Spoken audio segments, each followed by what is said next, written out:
فلسطین میں اسرائیلی آبادکاری کی تاریخ پیچیدہ ہے اور اس کی جڑیں تاریخی، مذہبی اور سیاسی عوامل میں گری ہیں۔ یہ خطہ ہزاروں سالوں سے مختلف برادریوں اور تہذیبوں کا گھر رہا ہے۔ مندرجہ ذیل اہم واقعات کا ایک مختصر جائزہ ہے جو اسرائیل کی ریاست کے قیام کا باعث بنتے ہیں، اور اسرائیل فلسطین تنازع جاری ہے۔ چونکہ یہ ایک پیچیدہ مسئلہ ہے، اس لیے تاریخی واقعات پر مختلف نقطہ نظر موجود ہیں۔ فلسطین کے نام سے جانے جانے والا خطہ ہزاروں سال قدیم تاریخ کا حامل ہے۔ یہ مختلف قدیم تہذیبوں کا گھر تھا، بشمول کنانی، فلسطینی اور اسرائیلی۔ یہ سرزمین یہودیت، عیسائیت اور اسلام کے لیے اہم مذہبی اہمیت رکھتی ہے۔ بائبل کے مطابق بنی اسرائیل حضرت ابراہیم اور حضرت موسیٰ جیسی شخصیات کی قیادت میں اس علاقے میں آباد ہوئے۔ رومیوں نے 63 قبل مسیح میں اس علاقے کو فتح کیا اور کئی بغاوتوں کے بعد 70 عیسوی میں یروشلم کے دوسرے ہیکل کو تباہ کر دیا۔ یہودی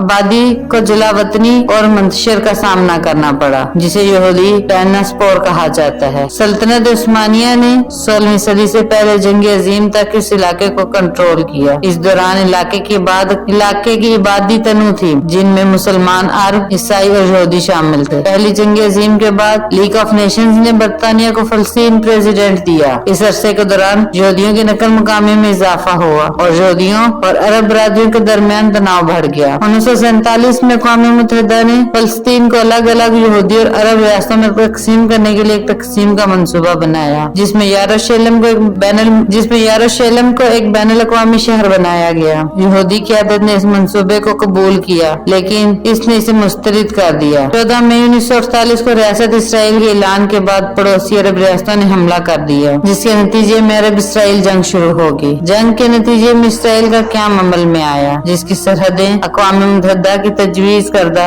سرحدوں سے مختلف تھی۔ یہ تنازع لاکھوں فلسطینیوں کی نقل مکانی کا باعث بنا، جس سے پناہ گزین کا بحران پیدا ہوا، جو اسرائیل فلسطینی تنازع میں ایک مرکزی مسئلہ بنا ہوا ہے۔ اسرائیل نے عرب ریاستوں کے خلاف جنگ لڑی اور 6 روزہ جنگ کے دوران مغربی کنارے، مشرقی یروشلم، غزہ کی پٹی، جزیرہ نما سینائی اور گولان کی پہاڑیوں کا کنٹرول حاصل کر لیا۔ امن مذاکرات اور معاہدوں کی کوشش برسوں کے دوران ہوئی، جیسے اوسلو معاہدے، کیمپ ڈیوڈ، میٹ اور ایناپولس کانفرنس، تاہم ایک دیر پا حل محقق خیز رہتا ہے۔ موجودہ صورتحال بدستور پیچیدہ ہے، جس میں جاری تنازعات، سلامتی کے خدشات اور قومی بیانیے ہیں۔ سرحدوں، پناہ گزینوں، یروشلم اور اسرائیلی بستیوں کی حیثیت جیسے مسائل تنازعات کے بڑے نکات بنے ہوئے ہیں۔ اسرائیل اور فلسطین کی تاریخ کو اس میں شامل تنوع نقطہ نظر اور زمین سے گہری جذباتی اور سیاسی وابستگیوں کی تفہیم کے ساتھ جاننا بہت ضروری ہے۔ مختلف جماعتوں کے پاس واقعات کی مختلف تشریحات اور مستقبل کے لیے مختلف نظریات ہو سکتے ہیں۔